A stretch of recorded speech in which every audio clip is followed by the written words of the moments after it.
Sheikh Abu Mahdi, my brothers and sisters, my seniors, Salaam Alaikum.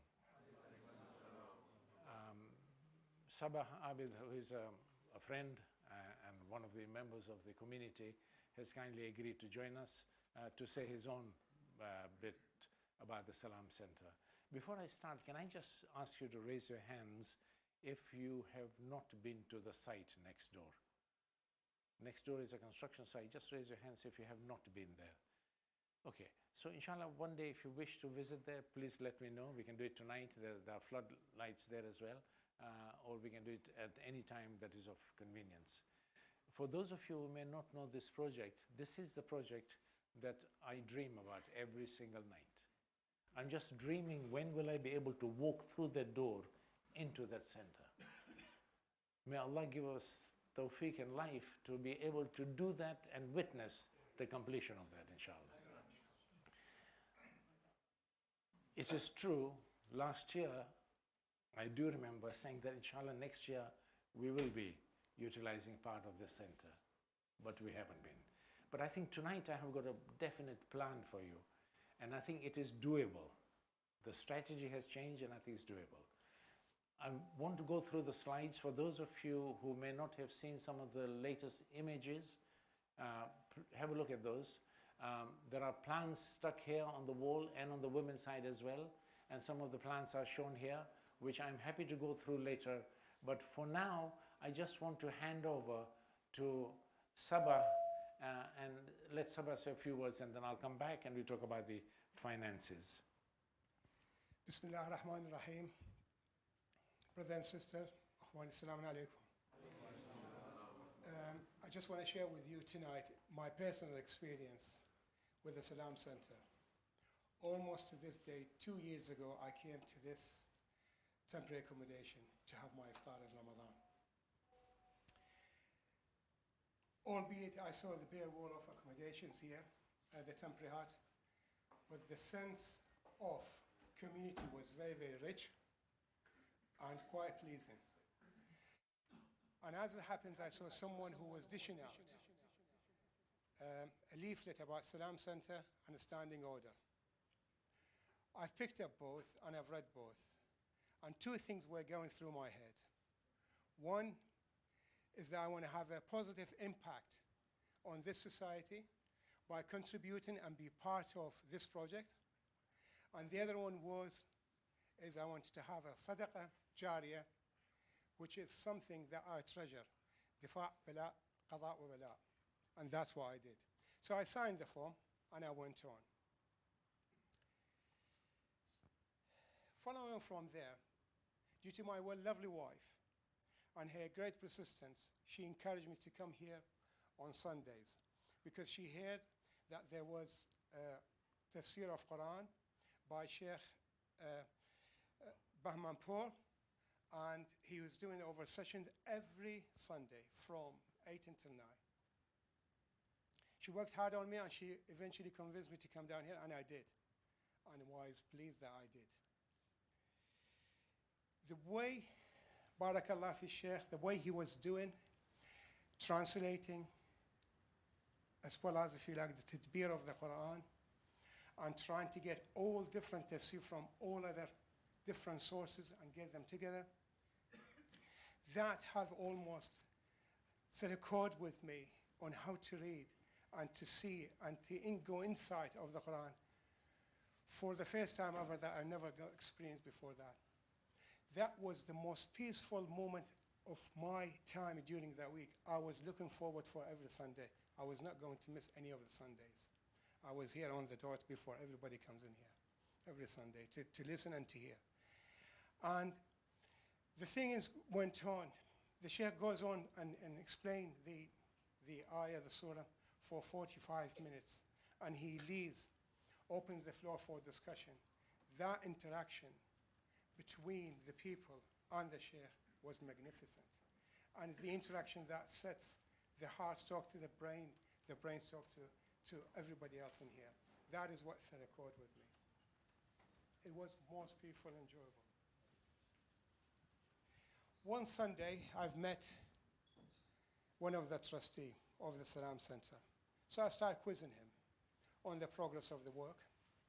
And I know I visited that place about 2 years ago, and there was the construction intensifying there, plant and machinery, and what's going on. And I've looked at the ground floor was completed. So, and there I was asking questions. It's my, if you like, it's my forte. It's what I do for a living, it's construction.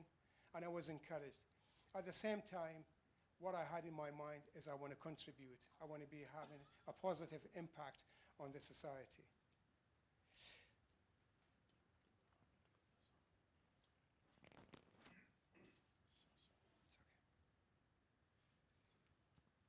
I was doing fine with this. Let me carry on.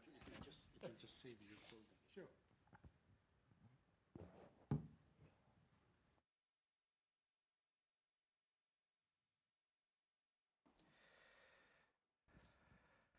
And not so long ago, in this temporary hut, in this temporary accommodation, I met with the designer, the heads of every faculty of the designer, from the architect and the engineers. And we started discussing and talking about the Salaam Centre.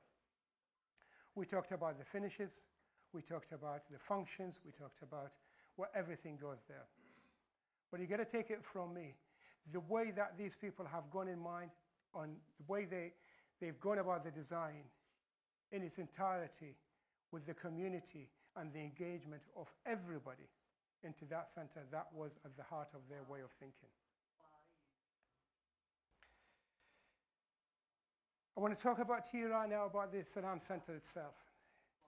The Salaam Centre is an iconic building that's been designed magnificently by an architect, a Muslim architect, sitting amongst a residential area.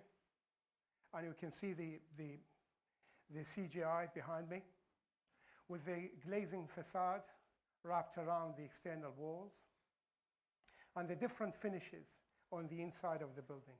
And these finishes have been compiled from different countries, from Turkey to Taj Mahal, to Tehran, to Iran.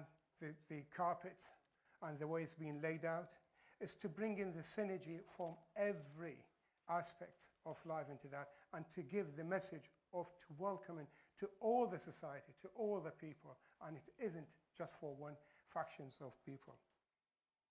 The Salaam Centre, it isn't just a masjid. It's an educational, it is an interaction, a centre of interaction for people. It is leisure, it is entertainment place. It is a compassing place for the community, not only for Hara and beyond. And that is what the message the Salaam Centre says. In Salaam Centre, there's not only prayer rooms. There are lecture theatres, there are libraries, there are coffee, restaurant. Everybody is welcome. I wouldn't be surprised to see a Christian boy bringing his Muslim friend coming to the gym and having an exercise in there. That would not go beyond me. There wouldn't be any difference in having an Islamic wedding there or having an Indian wedding there. So it is suited for all the faith, for all the people, and all kind of people. To this end, I think the hard work has done. The most demanding technical work in terms of the basement, the sheet piling, everything, where the difficulties are working to the ground with the water table and so on, that's all behind us. And credit to the people who was involved with that. I would not take that credit, I was not involved in that. But the challenge is yet to come. And that challenge is to put the building together, complete the superstructure, complete the facade, complete the roof, and to do the fit out of the whole of the Salaam Centre. And that needs a lot of effort and a lot of input. Everybody sitting here and everybody out there needs to contribute into that Salaam Centre. And the contribution is not only by signing the standing order form, it's by spreading out the word, by fundraising, by talking about it, by sharing the idea and the ideology of the Salaam Centre. As I said before, Salaam Centre is not really for any person, for all. And what I want from everybody, if I'd ask, I'm not asking for help, I'm asking for people to participate and to play their part. Because in order for this project to succeed, everybody has to have an input. And that is how it's going to work. Otherwise, we will be seeing a building like that. This building is not only for us, this generation here, for children and for generation yet to come. people will be walking into that center and say, MashaAllah. And that is what we should be sending. In fact, what I'd like to say, that we should be proud and to be, if you like, lucky. We're blessed to have that opportunity in our life to do a work and to be a part of a work like this. Who would dream in his life to be called to do some work for the pleasure of God and do the work that way? I just want to finish by reciting the verse of Surah Al-Baqarah, verses 286. بسم الله الرحمن الرحيم. لا يكلف الله نفسا إلا وسعها لها ما كسبت وعليها ما اكتسبت ربنا لا تأخذنا أن نسينا وأخطأنا ربنا ولا تحمل علينا إصرا كما حملته على الذين من قبلنا ربنا ولا تحملنا ما لا طاقة لنا به واعف عنا واغفر لنا وارحمنا أنت مولانا فانصرنا على القوم الكافرين. Thank you very much for listening, and I hope you all going to take part. Thank you.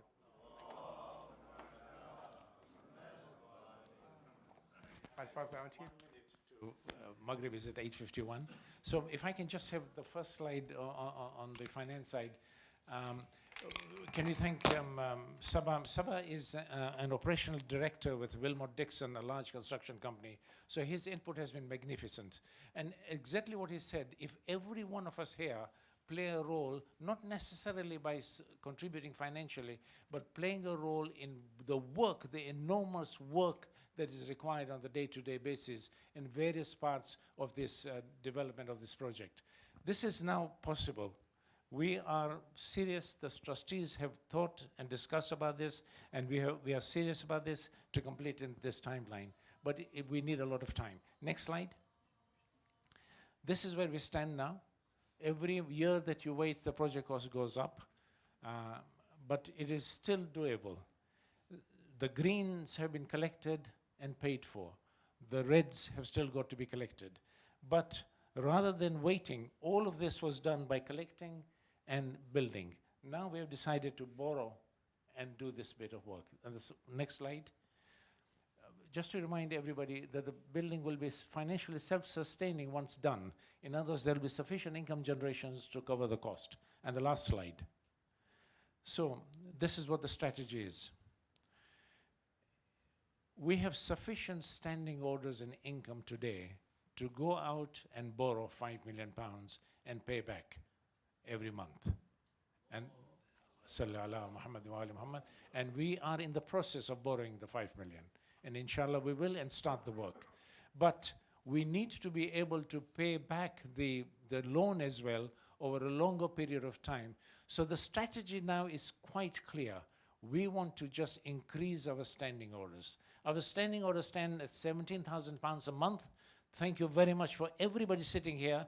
And I know majority of you and the women have signed a standing order for £5, £10, £20, £100. Some of you have signed for a larger amount.